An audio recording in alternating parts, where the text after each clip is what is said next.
ദൈവ തിരുനാമത്തിന് മഹത്വമുണ്ടാകട്ടെ. ദൈവത്തിൻ്റെ അളവറ്റ കൃപയാലും കരുണയാലും ഒരു ദിവസം കൂടെ ദൈവം നമ്മുടെ ജീവിതത്തെ തന്നതിനായി ദൈവത്തിന് സ്തുതി. കരുണാസമ്പന്നനായ ദൈവം നമ്മെ സ്നേഹിച്ച മഹാസ്നേഹനിമിത്തം തൻ്റെ പുത്രനെ കാൽവറിയിൽ നമുക്കായി യാഗമായി ഏകുവാൻ കാണിച്ച മഹാകൃപ, ദിവ്യസ്നേഹത്തിൻ്റെ അനുഭവം നമ്മളിൽ ഇന്നും വർദ്ധിച്ചു വരുവാൻ തക്കോണം നമ്മളിൽ ക്രിയ ചെയ്യുന്ന ദൈവത്തിൻ്റെ പരിശുദ്ധാത്മാവ് തുടർന്ന് നമ്മളിൽ വ്യാപരിക്കട്ടെ. ദൈവഹിതം സമ്പൂർണ്ണമായി പരിപൂർണമായി നമ്മൾ നിർവഹിക്കപ്പെടുവാൻ ദൈവത്തിൻ്റെ കൃപ നമ്മളെ സഹായിക്കട്ടെ എന്ന് പ്രാർത്ഥിക്കുകയും ചെയ്യുന്നു. 135 സങ്കീർത്തനമാണ് നമ്മൾ ചിന്തിച്ചു വന്നത്. അതിൻ്റെ ഒരു പരിസമാപ്തി, അതിൻ്റെ അവസാന ഭാഗം നമ്മൾ ചിന്തിക്കേണ്ടതായിട്ടുണ്ട്. വളരെ മനോഹരമായ ഒരു സ്തോത്രം, ദൈവത്തെ സ്തുതിക്കുവാൻ ആജ്ഞാപിച്ചുകൊണ്ടുള്ള സങ്കീർത്തനമാണ്. ഇസ്രായേലിൻ്റെ ചരിത്രം വളരെ ഷോർട്ടായിട്ട് വിട്ടുപോകാതെ നമ്മൾ കാണുന്നുണ്ട്. കൂടെ ഓർമ്മപ്പെടുത്തുകയാണ് ദൈവം ചെയ്ത അത്ഭുതങ്ങളും എല്ലാം അടയാളങ്ങളും വ്യത്യസ്തമായ രീതിയിൽ അത് നമ്മൾ പിന്നെയും നമ്മൾ ഓർമ്മപ്പെടുത്തുകയാണ്. ഒന്ന് വായിക്കാതെ വിട്ടുപോയാൽ മറ്റൊരു വ്യക്തി മറ്റൊന്ന് വായിക്കുമ്പോഴെങ്കിലും അത് അറിഞ്ഞിരിക്കണമെന്നുള്ളതായിരിക്കണം അതിൻ്റെ സന്ദേശം. ആരും അറിയാതെ പോകരുത്, ഓർക്കാതെ പോകരുത് എന്നുള്ളതായിരിക്കണം അതിൻ്റെ സന്ദേശം. എന്തായാലും ദൈവം മിസ്രൈമിൽ ചെയ്ത അടയാളങ്ങൾ അത്ഭുത മുഖാന്തരം ഇസ്രായേൽ ജനത്തെ വിടുവിച്ചു കൊണ്ടുവരികയും അവരുടെ യാത്രയിൽ തടസ്സമായി നിന്ന് അവരോട് മനഃപൂർവ്വം പ്രതികൂലിച്ചവരെ ദൈവം അവൻ മുഖാന്തരം തന്നെ തോൽപ്പിച്ച് അവരെ ജയിച്ച് അവരാ യാത്രയിൽ മുമ്പോട്ട് വന്ന് ഒരു കനാനിലെത്തിയതായിട്ട് നമ്മൾ കാണുന്നുണ്ട്. ആ പ്രയാണത്തിൽ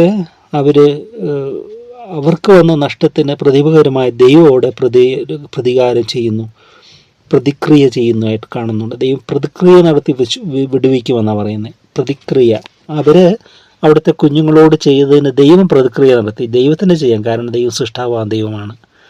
അവിടുന്ന് സൃഷ്ടിക്കുന്നവനും ദ ക്രിയേറ്റർ ആൻഡ് ഡിസ്ട്രോയർ എന്ന് പറയും. ഗോഡ് ദ ജനറേറ്റർ, അല്ലെങ്കിൽ ഗോഡ് എന്ന് പറയുമ്പോൾ അവിടെ പറയാം അതിന് ഡിസ്ട്രക്ടർ എന്നും കൂടെ ഉണ്ട്. ഒന്ന് നശീകരിക്കുവാനുള്ള ശക്തിയും ദൈവത്തിനുണ്ട്. ഇവിടെ തുടർന്നവർ വന്നതിൽ രാജാക്കന്മാരെ, ശക്തരായ രാജാക്കന്മാരെ ആ പേരെടുത്ത് പറയുകയാണ്. മൂന്ന് രാജാവായ സീഹോൻ, ബാശാൻ രാജാവായ ഓഗ്, പിന്നെ കനാന്യ രാജാക്കന്മാരെല്ലാവരെയും രാജ്യങ്ങളെല്ലാം അവർ ജയിച്ച് അവർ മുമ്പോട്ട് പ്രയാണം ചെയ്തു വന്നു. ഏതായാലും ദൈവം അവരെ വിളിച്ചതുകൊണ്ട് അവരുടെ വഴിയിലൊക്കെയും ദൈവം അവർക്ക് തുണയായി നിന്നു. അതാണ് ദൈവ പദ്ധതി അനുസരിച്ച് അത് മുമ്പോട്ട് പോകുമ്പോൾ പ്രതിബന്ധങ്ങളാണ് നമുക്ക് തോന്നും. വളരെ ചെങ്കടൽ വന്ന് മുമ്പിൽ നിൽക്കുക എന്ന് പറഞ്ഞാൽ എങ്ങനെയിരിക്കും? പിന്നിൽ ശത്രു, ചെങ്കടൽ മുമ്പിൽ, എന്താണ് ഒരു പൊഴുതുമില്ലാത്ത രീതിയിൽ. പക്ഷെ അതാണ് ദൈവത്തിൻ്റെ വഴി. മിസ്റ്റീരിയസ് ആൻഡ് മിറാക്കുലസ് വേ എന്ന് പറയാം. അത് നിഗൂഢമായിരിക്കും, പക്ഷേ അത് അത്ഭുതമേറിയതായിരിക്കും. വളരെ നമുക്ക് ഗുണകരവും നമ്മൾ എതിർക്കുന്നവർക്ക് ദോഷകരവും. പക്ഷെ എതിർക്കുന്ന പറഞ്ഞു കഴിഞ്ഞാൽ മാനുഷികമായ എതിർപ്പല്ല, അതെല്ലാം ഒരു സൈറ്റനിക് ഇൻഫ്ലുവൻസ് ആണ് അവരുടെ മേൽ വന്നത്. ദ അതോറിറ്റി, അല്ലെങ്കിൽ അതോറിറ്റി ഓഫ് ഡാർക്ക്നെസ്, അന്ധകാരത്തിൻ്റെ ശക്തിയാണ് അവരെ നയിച്ചത്. അതുകൊണ്ടാണ് നമ്മൾ അതിനെ എതിർക്കുന്നത്. അല്ലാതെ മാനുഷികമായ ഇതിലല്ല എതിർപ്പുകൾ എന്ന് പറയുന്നത്. ഒരിക്കലും അങ്ങനെയല്ല. നമുക്ക് പോരാട്ടമുള്ളത് ജഡരക്തങ്ങളോടല്ല എന്ന് എഫെസ്യരിൽ നമ്മൾ കാണുന്നുണ്ട്. അപ്പോൾ തീർച്ചയായും നമുക്ക് ഭൗമികമായ ഫ്ലഷ്ലി, അല്ലെങ്കിൽ ഈ ജഡപ്രകാരമുള്ള മനുഷ്യരോടല്ല നമുക്ക് പോരാട്ടമുള്ളത്. നമുക്ക് കാണപ്പെടാത്ത അന്ധകാര ശക്തികൾ, ഈവിൾ ഫോഴ്സസ്, അതിനോടാണ് നമുക്ക് പോരാട്ടമുള്ളതെന്ന് കർത്താവ് പറയുകയാണ്. ഏതായാലും അവരെ അതിനെല്ലാം അതിജീവിക്കുവാനായിട്ട് ദൈവം കൃപ ചെയ്തു. അവർ നടത്തിക്കൊണ്ടു പോകുന്നു വഴിയിലെല്ലാം അവരെ. അത് ആവർത്തന പുസ്തകത്തിലൊക്കെ വരുമ്പോൾ വളരെ മനോഹരമായിട്ട് പറയുക, പുരാതന കാലത്തൊക്കെ ഞാൻ നിന്നെ ചുമന്നുകൊണ്ട് നടന്നു എന്ന്. ഒരപ്പൻ മകനെ വഹിക്കുന്നത് പോലെ, ഒരു പക്ഷി ചുറ്റിപ്പറന്ന് കാക്കുന്നത് പോലെ മനോഹര ദൃശ്യങ്ങളാണ് അതെല്ലാം. അതൊരു പിക്ചറൈസ് ചെയ്ത് കാണുവാണെങ്കിൽ എത്ര മനോഹരമാണ്. ഒരു പക്ഷി ചുറ്റിപ്പറന്ന് കാക്കുന്നത് പോലെ ഒരു ജനതയെ മുഴുവൻ ദൈവം ചുമന്നുകൊണ്ട് വരിക മരുഭൂമിയിൽ കൂടെ. നോക്കുക, ആ മരുഭൂമിയിലെ പ്രയാണം എന്താണ്? ഒന്നുമില്ല. മരുഭൂമി എന്ന് പറഞ്ഞാൽ സോഴ്സസ് ഒന്നുമില്ല. വിത്തൗട്ട് എനി സോഴ്സ്, ഒരു സോഴ്സസും ഇല്ല, ഒരു ഏർണിങ്സും ഇല്ല, അതിനുള്ള സാധ്യതകളുമില്ല. വെറും ഡ്രൈ ലാൻഡ്, വെറും പ്രദേശം, വനാന്തരം മാത്രം. അതിൽ കൂടെ എങ്ങനെ ദൈവം അവരെ നടത്തിക്കൊണ്ടു വന്നു? ഭക്ഷണം കൊടുത്ത്, വസ്ത്രം കൊടുത്ത്, അല്ലേ, കാലിൽ ചെരുപ്പ് പോലും തേഞ്ഞു പോകാതെ വണ്ണം, അതിനൊക്കെ ഒരു സ്പെഷ്യൽ, എല്ലാം സ്പെഷ്യലാണ്. അവർക്ക് കിട്ടിയതെല്ലാം സ്പെഷ്യലാണ്. പക്ഷെ സ്പെഷ്യൽ കാണാൻ അനേകർക്ക് സാധിച്ചില്ല എന്ന് പറയുന്നത് ദൈവത്തിൻ്റെ കരവ്. കാരണം അവർ ഇട്ടിരുന്ന വസ്ത്രം ജീർണിച്ചു പോയില്ല, ചെരുപ്പ് തേഞ്ഞതുമില്ല എന്ന് പറയുന്നത്. അതൊരു കഴിക്കുന്ന ഫുഡിൻ്റെ മേന്മയായിരുന്നു പറയുന്നത്. ഫുഡ് കഴിച്ചില്ല, മന്ന, അതിൻ്റെ ആ മേന്മയാണ്. ആ സ്വർഗീയ മന്ന കഴിച്ചതിൻ്റെ കാരണമാണ് അവരുടെ വസ്ത്രം അത് വലുതായിക്കൊണ്ടിരിക്കുക. ശരീരത്തിനൊത്ത വസ്ത്രം വലുതാകുക. 1 വയസ്സിൽ ഇറങ്ങി പുറപ്പെട്ട കുഞ്ഞ് അത് ധരിച്ച വസ്ത്രം 40 വയസ്സ്, 40 വർഷം മരുഭൂമിയിൽ. അപ്പോൾ 40 വർഷം കഴിഞ്ഞപ്പോൾ എന്താണ്? അതേ സെയിം ഡ്രസ്സ്. ഇതൊക്കെ നമുക്ക് എങ്ങനെ മനസ്സിലാക്കാൻ പറ്റും? ദൈവത്തിൻ്റെ അത്ഭുതങ്ങൾ. അതാണ് അവർ അനുഭവിച്ചതാണ് ദൈവത്തെ. അതാണ് റിയലായിട്ട് അവർ മുമ്പോട്ടുള്ള പ്രയാണത്തിലൊക്കെ അവരെ നയിച്ചതാണ്. ദൈവം റിയലായിരുന്നു അത്. അല്ലെങ്കിൽ അവർ മടങ്ങിപ്പോയേനെ. അത് കാണാത്തവർ മടങ്ങിപ്പോകാനൊക്കെ ആദ്യം ശ്രമിച്ചു. പക്ഷെ മടങ്ങിപ്പോകാൻ അവർ തീരുമാനമെടുത്തപ്പോൾ വലിയൊരു മിറാക്കിളാണ് സംഭവിക്കുന്നത്. എന്താണ്? ചെങ്കടൽ 2ആയി പിളരുകയാണ് അത്ഭുതകരമായ വിടുതലോടെ. അതാണ് ദൈവത്തിൻ്റെ പ്രത്യേകത. എപ്പോഴെല്ലാം, കാരണം ഈ പിന്മാറ്റക്കാർ ഈ മുന്നോട്ട് പോകുന്നവരെയും പിന്നോട്ട് വലിക്കും. എന്നാൽ അവർക്ക് വേണ്ടി ഇത് അത്ഭുതം പ്രവർത്തിക്കുന്നത്. ചിലർ നാശത്തിനു വേണ്ടി തന്നെ അവർ നാശകനോട് ചേർന്ന് തന്നെ പ്രവർത്തിക്കുന്നവരായിട്ട് മാറുന്നുണ്ട്. അവരെയൊക്കെ ഭൂമി പിളർന്ന് അവർ പാതാളത്തിലേക്ക് ഇറങ്ങിപ്പോകുന്നതായിട്ട് കാണുന്നുണ്ട്. കാരണം അവർ സത്യത്തെ സ്നേഹിക്കാതെ അനീതിയെ രസിച്ചുകൊണ്ട് അവർ അനീതിയോട് തന്നെ ചേർന്ന് നടന്നു. അവർക്ക് അവസരങ്ങൾ ദൈവം കൊടുത്തു. ദുഷ്ടൻ്റെ ഭരണത്തിൽ എനിക്ക് ലേശം പോലും താല്പര്യമില്ല എന്നാണ് തിരുവെഴുത്ത് എപ്പോഴും പറയുന്നത്. ഓരോ മനുഷ്യനും അനുദപിക്കുവാനും മടങ്ങി വരുവാനും ദൈവത്തിങ്കിലേക്ക് ചേരുവാനും എല്ലാം ദൈവം അവസരം കൊടുക്കുകയാണ്. അതാണ് ദൈവത്തിൻ്റെ സ്നേഹം എന്ന് പറയുന്നത്. അതായത് ഇവിടെ നമ്മൾ കാണുകയാണ്, അവരെ നടത്തിക്കൊണ്ടുവന്നു. തുടർന്ന് പറയുകയാണ്, അവർ നടന്നു വന്ന വഴികളിലും പാതകളിലുമെല്ലാം അവർ കണ്ടത് മറ്റുള്ള വിജാതീയരായ ജാതികളുടെ ആരാധന മൂർത്തികൾ, വിഗ്രഹങ്ങൾ, ഇതെല്ലാം കണ്ടിട്ട് അതിനെക്കുറിച്ചുള്ള പ്രതിപാദ്യമാണ്. എന്താണ്? അവയ്ക്ക് വായുണ്ടെങ്കിലും സംസാരിക്കുന്നില്ല, കണ്ണുണ്ടെങ്കിലും കാണുന്നില്ല, അവയ്ക്ക് ചെവി ഉണ്ടെങ്കിലും കേൾക്കുന്നില്ല, അവയുടെ വായിൽ ശ്വാസവുമില്ല, അവയുണ്ടാക്കിയവൻ അവയെ പോലെയാകുന്നു, അവയിൽ ആശ്രയിക്കുന്നവനും അങ്ങനെ തന്നെ. അവിടെ പറയും, നമ്മൾ ഇന്നലെ എന്നോട് ചേർത്ത് ചിന്തിച്ചു. എന്നാൽ ഈ പുതിയ നിയമകാലഘട്ടത്തിൽ അന്ത്യകാലത്ത് മൃഗത്തിൻ്റെ പ്രതിമയ്ക്ക് സംസാരിക്കുവാൻ ആത്മാവിനെ കൊടുത്തു നമ്മൾ കാണുന്നുണ്ട്. പുറപ്പാട് പുസ്തകം 13-ാം അധ്യായം 13, 14, 15, 16 വാക്യങ്ങളിലെല്ലാം അത് ആൻറ്റിക്രൈസ്റ്റിൻ്റെ ഇമേജ് ആൻഡ് ലൈക്ക്നെസ്. ദൈവം സ്വന്തം സ്വരൂപത്തിൽ സദൃശ്യത്തിൽ മനുഷ്യനെ സൃഷ്ടിച്ചു എന്ന് പറയുന്നുണ്ട്. ഇമേജ് എന്ന് അവിടെ പറയുന്നത്. ഇപ്പോൾ നമ്മൾ വിചാരിക്കുന്ന പോലെയല്ല, പല രീതിയിൽ അത് കാണുമായിരിക്കും. അത് അവിടെ പറയുകയാണ്, ഇന്നൊക്കെ അതിൻ്റെ ഇത് നമ്മൾ കാണുന്നുണ്ട്. ഒരു മനുഷ്യൻ്റെയും പ്രയത്നമില്ലാതെ എല്ലാ AI ക്രിയേഷൻസ്, ആർട്ടിഫിഷ്യൽ ഇൻ്റലിജൻസിൻ്റെ ക്രിയേഷൻസിൻ്റെ ഇതിനെയൊക്കെ നമ്മൾ കാണുന്നുണ്ട്. റിയലിനെ വെല്ലുന്നതായ ഇതിൽ ഒറിജിനാലിറ്റിയെ വെല്ലുന്നതാണ്. ഒറിജിനലിന് വെല്ലുന്നതായ ഡ്യൂപ്ലിക്കേറ്റ് അല്ലെങ്കിൽ ആ മനുഷ്യ നിർമ്മിതിയൊക്കെ അവിടെ കാണുകയാണ്. അത് അന്ത്യകാലത്ത് വരുന്നതാണ്. അതിൻ്റെ സൂക്ഷിച്ച് നമ്മൾ ഒഴിയണം. അതിൻ്റെ അപകടത്തിലൊന്നും പെട്ടുപോകാതെ നമ്മൾ സൂക്ഷിച്ച് ദൈവകൃപയാൽ ദൈവിക ജ്ഞാനം പ്രാപിച്ചുകൊണ്ട് കർത്താവെ അത് തിരിച്ചറിയാനും അത് സൂക്ഷിച്ചൊഴിയുവാനും കൃപ തരണമേ എന്നുള്ള പ്രാർത്ഥനയോടെ നമ്മളതിലെല്ലാം വളരെ ജാഗരൂകരായി മുമ്പോട്ട് പോകേണ്ടതായിട്ടുണ്ട്. അതെല്ലാം അപകടങ്ങളുണ്ട്, അനുഗ്രഹങ്ങളുണ്ട്, പക്ഷേ അതിനോടൊപ്പം അപകടങ്ങളുമുണ്ട്. ആ അപകടങ്ങളിലാണ് അനേകർ ചെന്ന് പെടുന്നത് അതിനകത്തുള്ള. അതുകൊണ്ട് നമുക്കതിൻ്റെ നല്ലത് മാത്രം സ്വീകരിക്കാൻ, ദൈവം എന്താ ആഗ്രഹിക്കുന്നത് അത് മാത്രം സ്വീകരിക്കാനും അതാണ് തിന്മ തള്ളി നന്മ സ്വീകരിക്കുക, തിന്മ തള്ളുക, സകലവും ശോധനയും നല്ലത് മുറുകെ പിടിക്കുക. തിയോസലോനിക്കാരൻ പറയുകയാണ്. പഴയ നിയമത്തിൽ പറയും തിന്മ തള്ളി നന്മ സ്വീകരിക്കാൻ പ്രാപ്തി. പുതിയ നിയമത്തിൽ വരുമ്പോൾ പറയുക സകലവും ശോധനയും നല്ലത് സ്വീകരിക്കുക, നല്ലത് മുറുകെ പിടിക്കുക, മറ്റത് വിട്ടുകളയുക. അങ്ങനെ അതാണ് തുടർന്ന് അവിടെ പറയുകയാണ് 135-ാം സങ്കീർത്തനം 19-ാമത്തെ വാക്യം. ഇസ്രായേൽ ഗ്രഹമേ യഹോവയെ വാഴ്ത്തുക, അഹരോൻ്റെ ഗ്രഹമേ യഹോവയെ വാഴ്ത്തുക, ലേവി ഗ്രഹമേ യഹോവയെ വാഴ്ത്തുക. ഇസ്രായേൽ ഗ്രഹത്തെ മുഴുവൻ എടുത്തിട്ട് പറയാം. അതിനകത്ത് ദൈവം തിരഞ്ഞെടുത്ത് അഹരോൻ, ലേവി രണ്ടുപേരും ശുശ്രൂഷയുടെ മുൻനിരയിലുള്ളവരെ. പിന്നെ പറയാം, അവർ മാത്രമാണ് ഇല്ല, യഹോവ ഭക്തന്മാരെ യഹോവയെ വാഴ്ത്തു. എല്ലാവരുമാണ് ദൈവത്തെ സ്തുതിക്കേണ്ടത്. ചിലർ ദൈവിക ശുശ്രൂഷയ്ക്ക് വേണ്ടി ദൈവം വേർതിരിച്ചു. അത് ആർക്ക് വേണ്ടിയാണ്? മറ്റുള്ളവർക്ക് വേണ്ടിയാണ്. നിങ്ങൾക്ക് വേണ്ടിയാണ് ഞങ്ങൾ ഈ ശുശ്രൂഷ ചെയ്യുന്നതെന്ന് പറയും അല്ലേ.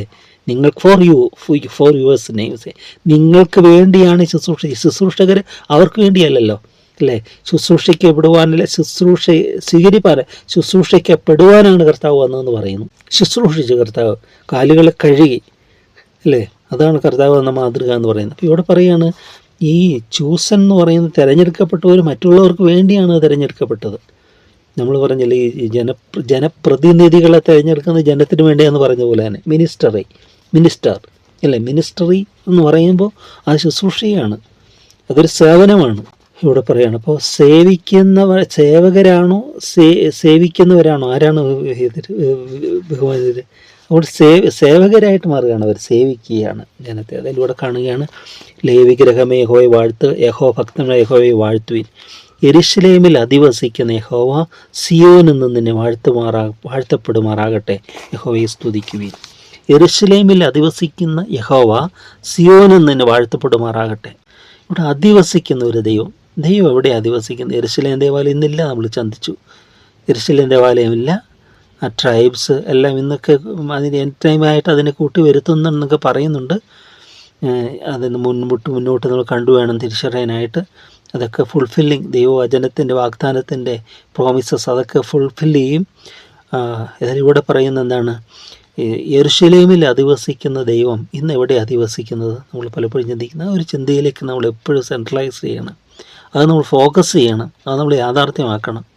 അവിടുന്ന് നമ്മളിലാണ് അധിവസിക്കുന്നത്. ഡ്വെല്ലിങ് ആൻഡ് ഇൻഡ്വെല്ലിങ് എന്ന് പറയും. ആവസിക്കുകയും അധിവസിക്കുകയും ചെയ്യുക.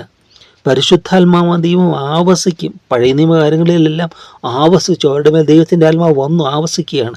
പക്ഷേ ഇൻഡ്വെല്ലിങ് ഇല്ലായിരുന്നു എന്ന് പറയുന്നത്. ദൈവാത്മാവിൻ്റെ ഉണ്ട്, പക്ഷെ പെർമനൻ്റ് ഇൻഡ്വെല്ലിങ്, പെർമനൻ്റ് അത് ഇല്ല. അതുകൊണ്ടാണ് ഈ റിച്വൽസൊക്കെ അത്രമാത്രം ശക്തമായിട്ടുണ്ടായിരുന്നത്. എന്നാൽ പുതിയ നിയമസഭയിലേക്ക് വരുമ്പോൾ എന്താണ്? ആവസിക്കുന്ന ദൈവം നമ്മളിൽ അധിവസിക്കുന്നതാണ്. പരിശുദ്ധാത്മാവ് നമ്മളിൽ വസിക്കുന്നു. എന്നേക്കും നിങ്ങളിൽ ഇരിക്കേണ്ടതിന് അവൻ നിങ്ങളോട് കൂടെയുണ്ട്, നിങ്ങളിലുണ്ട്. ദൈവത്തിൻ്റെ ആത്മാവ് നിങ്ങളിലുണ്ടെന്ന്. അപ്പോൾ ദൈവത്തിൻ്റെ ആത്മാവ് വസിക്കുന്ന മന്ദിരങ്ങളായി അധിവസിക്കുന്ന ദൈവത്തിൻ്റെ ആത്മാവ് പറഞ്ഞ് ദൈവം തന്നെയാണ്. ഇപ്പോൾ വചനം നമ്മളിലുണ്ടെങ്കിൽ ദൈവം തന്നെയാണ്, വചനം ദൈവമാണ്. ഇപ്പോൾ ദൈവം തന്നെ നമ്മളിൽ അധിവസിക്കുക, ഡ്വെല്ലിംഗ് ആണ്. ഡ്വെല്ലിംഗ് ആൻഡ് ഇൻഡ്വെല്ലിംഗ് നമ്മളിൽ അധിവസിക്കുകയാണ്. ആ അധിവാസം നമ്മൾ തിരിച്ചറിഞ്ഞുകൊണ്ട് ദൈവം നമ്മളോട് കൂടെ ഉണ്ട് എന്നുള്ള ആ സത്യം നമ്മൾ തിരിച്ചറിഞ്ഞ് ദൈവിക നന്മകൾ അനുഭവിക്കുവാൻ, ദൈവം കൂടെയുണ്ടെങ്കിൽ എന്തെല്ലാം നമ്മുടെ ജീവിതത്തിൽ അത്ഭുതങ്ങളായിരിക്കും അല്ലേ. അത്ഭുതങ്ങളെന്ന് പറയുന്നത് ദ വണ്ടേഴ്സ് ഈ പുറമേ കാണുന്ന ഏതെങ്കിലും അതൊന്നും അല്ല. നമ്മൾ പറയുന്നത് നമ്മുടെ ജീവിതം തന്നെ ധന്യമായ ദിവ്യമായ അനുഗ്രഹത്തിൻ്റെ പന്താവിൽ കൂടെ ദൈവം നമ്മളെ നടത്തിക്കൊണ്ടു പോകും. അത് നമുക്ക് രുചിച്ചറിയാനും അത് എല്ലാം തിരിച്ചറിയുവാനും ഒക്കെ കഴിയുക. അതാണ്. മാത്രമല്ല മറ്റുള്ളവർക്ക് അത് പകർന്നു കൊടുക്കുവാനും, മറ്റുള്ളവർക്ക് നമുക്ക് ദൈവത്തിൻ്റെ അഡ്രസ്സ്, ദൈവത്തെ അവിടെ അല്ലേ, യഹോവ നീതിമാന്മാരുടെ തലമുറയിൽ ഉണ്ടല്ലോ എന്നുള്ള തിരുവചനം നമ്മൾ ഒരിക്കൽ ചിന്തിച്ചു. 14:54 ഒക്കെ സങ്കീർത്തനത്തിൽ. അപ്പം നമ്മളിൽ കൂടെ മറ്റുള്ളവരിലേക്ക് ദൈവികത പകരുവാൻ, അവർക്ക് ദൈവത്തെ ആസ്വദിക്കുവാൻ, നമ്മളിൽ കൂടെ അത് ടേസ്റ്റ് ചെയ്യുവാനായിട്ട് നമ്മുടെ ജീവിതങ്ങൾ വിട്ടുകൊടുക്കണം. അതിന് നമുക്ക് നമ്മളെ തന്നെ സമർപ്പിക്കണം. ജെന്യുവനായിട്ട് നമ്മളെ തന്നെ സമർപ്പിക്കുമ്പോൾ ദൈവം നമ്മളെ കൂടെ അത്ഭുതങ്ങൾ ചെയ്യും. അപ്രകാരം ദൈവം പ്രവർത്തിക്കുവാൻ നമ്മളെ തന്നെ നമുക്ക് സമർപ്പിക്കാം. ദൈവകരങ്ങൾ നമ്മുടെ ജീവിതങ്ങളെ പൂർണ്ണമായി ഫലമേൽപ്പിക്കാം. സ്നേഹം നിറഞ്ഞ ദൈവമേ, ഞങ്ങളുടെ വാഴ്ത്തപ്പെട്ട സ്വർഗീയ പിതാവേ, ഇത്രത്തോളം ഞങ്ങളെ കൊണ്ടുവന്ന അവിടുത്തെ മഹാസ്നേഹത്തിനായി സ്തുതിക്കുന്നു. അപ്പോൾ അസാധ്യങ്ങളെ സാധ്യമാക്കുന്ന അവിടുത്തെ അത്ഭുതങ്ങൾ, ഇസ്രായേൽ ജനത്തെ മിസ്രൈമിൽ നിന്ന് വിടുവിച്ചിട്ട് കർത്താവേ, അത്ഭുതങ്ങളാലും അടയാളങ്ങളാലും എത്ര തീത്തൂണും മേഘവും എല്ലാമായി മന്നയായും അപ്പോൾ എന്തെല്ലാം അത്ഭുതങ്ങൾ കൂടെ അവരെ നടത്തിക്കൊണ്ടുവന്ന ദൈവമേ, ഇന്നും ഓരോ വിശ്വാസികളും നിന്നിൽ വിശ്വസിക്കുമ്പോൾ അവരുടെ ജീവിതങ്ങൾ അതിശയങ്ങളാൽ അത്ഭുതങ്ങളാൽ നിറഞ്ഞതായിരിക്കുമെന്നുള്ളതിനാൽ ഞങ്ങളങ്ങേ സ്തുതിക്കുന്നു. ഞങ്ങൾ നിൻ്റെ കരങ്ങളിലേക്ക് സമർപ്പിക്കുന്നു. യേശുവേ, ക്രൂശിൽ ജീവൻ തരുവാണ്ടാക്കൊണ്ട് ഞങ്ങളെ സ്നേഹിച്ച മഹാസ്നേഹമേ, ആ സ്നേഹം ഞങ്ങളെ നിറയണമേ. പരിശുദ്ധാത്മാവാൻ ദൈവമേ, ആ സ്നേഹത്തെ നിറവും കവിഞ്ഞൊഴുക്കും ഞങ്ങളെ ഉണ്ടാകണമേ. മറ്റുള്ളവരിലേക്ക് ഒരു പകരപ്പെടുവാനായിട്ട് പകർച്ചു കൊടുക്കുന്നവരാക്കി ഞങ്ങളെ മാറ്റണമേ എന്ന് പ്രാർത്ഥിക്കുന്നു. തന്നെല്ലാ കൃപകൾക്കായ സ്തുതിയെല്ലാം ഞാൻ നിന്റെ കാര്യം ഫലമേൽപ്പിക്കുന്നു.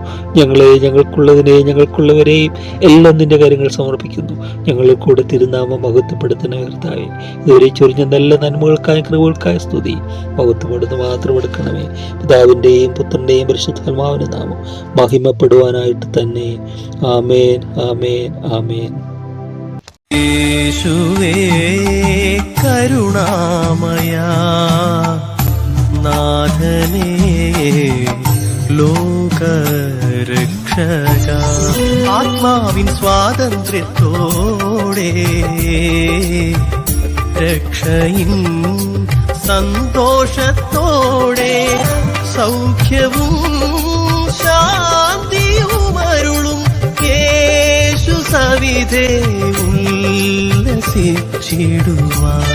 യേശുവേ കരുണാമയാ